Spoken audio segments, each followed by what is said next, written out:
the early 20th century, Montreal breathed both faith and fatigue as illness shadowed many homes.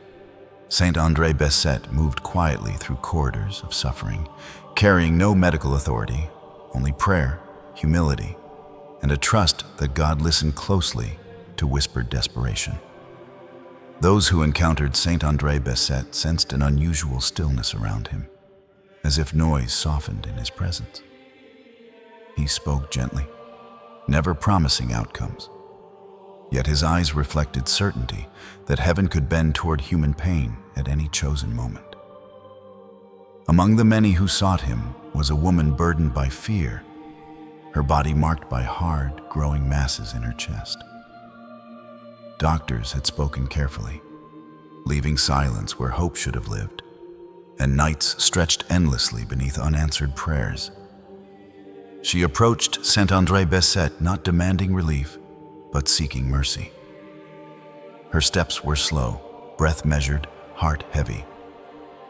Around them, ordinary walls and flickering lamps bore witness, unaware that history quietly leaned closer to listen. Saint André Bessette did not examine her body or ask probing questions. He listened. His silence felt intentional, as though space itself were being cleared for God to act without interference, without spectacle, without any human claim to credit. When he finally spoke, his words were simple, almost fragile, shaped like trust rather than instruction. A brief prayer followed, not elevated by volume or drama, but grounded in surrender, spoken as one certain God was already present. Those nearby sensed a change difficult to describe. The room did not brighten, nor did sound disappear, yet attention sharpened. Time seemed to hold its breath, as though awaiting confirmation of a decision made beyond human sight. The woman felt no sudden warmth, no shock, no emotional rush. Instead, a quiet calm settled within her, unexpected and steady. Fear loosened its grip, replaced by an unfamiliar assurance she could not logically explain or measure. Saint André Bessette offered no closing declaration. He simply nodded, as if acknowledging an exchange already completed elsewhere. His posture carried humility, suggesting he had merely stepped aside while God crossed the distance between heaven and flesh. She departed without celebration, unaware that witnesses would later struggle to find language for what had begun. This moment did not announce itself as miraculous. Yet its quiet gravity signaled that ordinary rules had just been gently suspended. In the days following that brief prayer, the woman noticed something unsettlingly gentle. Pain receded, pressure softened, and her body responded with unfamiliar obedience, as though an internal command had been rewritten quietly, without resistance or visible struggle, during ordinary movements once feared. What had once felt solid beneath her hands now seemed uncertain, diminished. Fear returned briefly, not as panic, but as disbelief. She hesitated to trust the change, knowing hope had betrayed her before with cruel precision. Days passed, then weeks, and the transformation did not reverse. Medical examination confirmed what prayer had already whispered. The masses were gone, not reduced, not healing, but entirely absent, leaving physicians searching for explanations that never arrived. Witnesses spoke carefully, aware of the weight of their words. This was no gradual recovery, no hidden treatment. Time had not been given permission to work. Something decisive had intervened, cutting cleanly through expectation and biological inevitability. The setting remained ordinary, almost disappointing to those craving spectacle. No sanctuary thundered, no voice descended. Yet the absence of drama made the event heavier, unmistakably precise, as if God preferred clarity over display in this moment.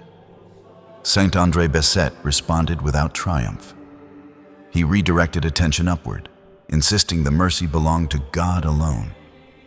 His refusal to claim significance deepened the unease, because humility proved the miracle had not been summoned by human desire.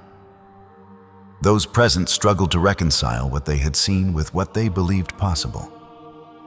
Faith sharpened, doubt retreated, and silence became reverent. The miracle resisted analysis, standing firm as a fact rather than an argument. The woman herself spoke softly of the moment, emphasizing not relief, but surrender.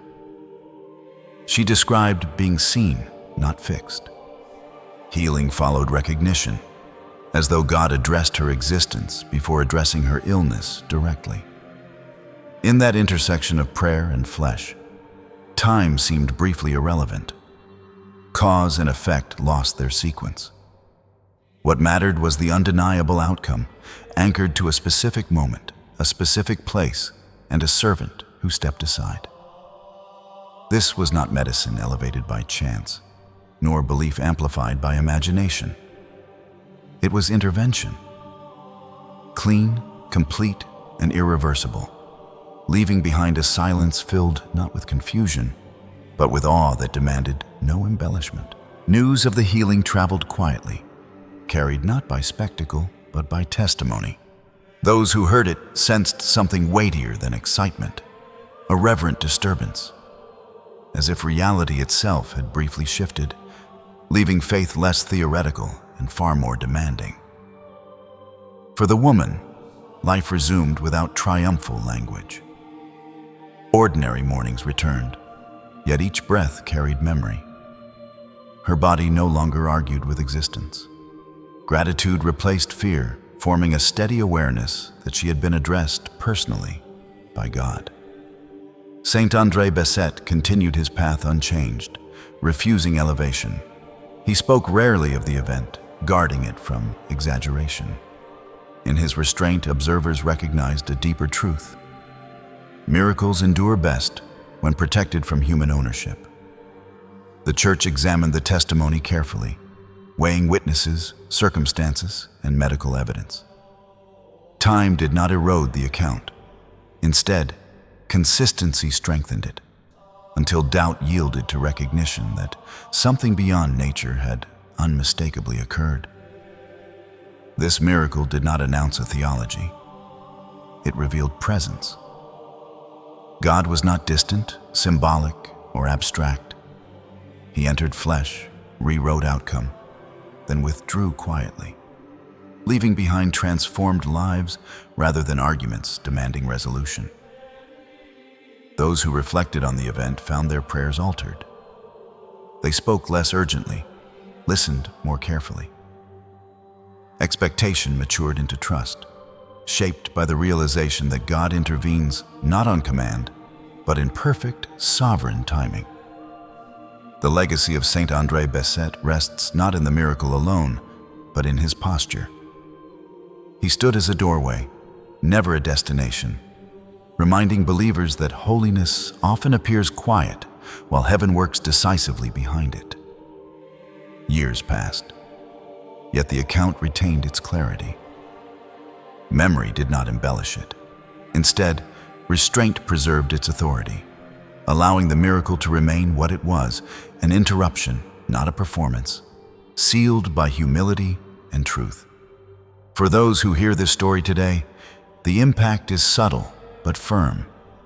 It asks no applause, only attention. It invites hearts to recognize that God still crosses impossible distances when faith creates room. The moment ends without conclusion, because sacred moments rarely finish. They remain, in silence, in memory, in belief. And somewhere between awe and gratitude, the only fitting response rises naturally, without instruction. Amen.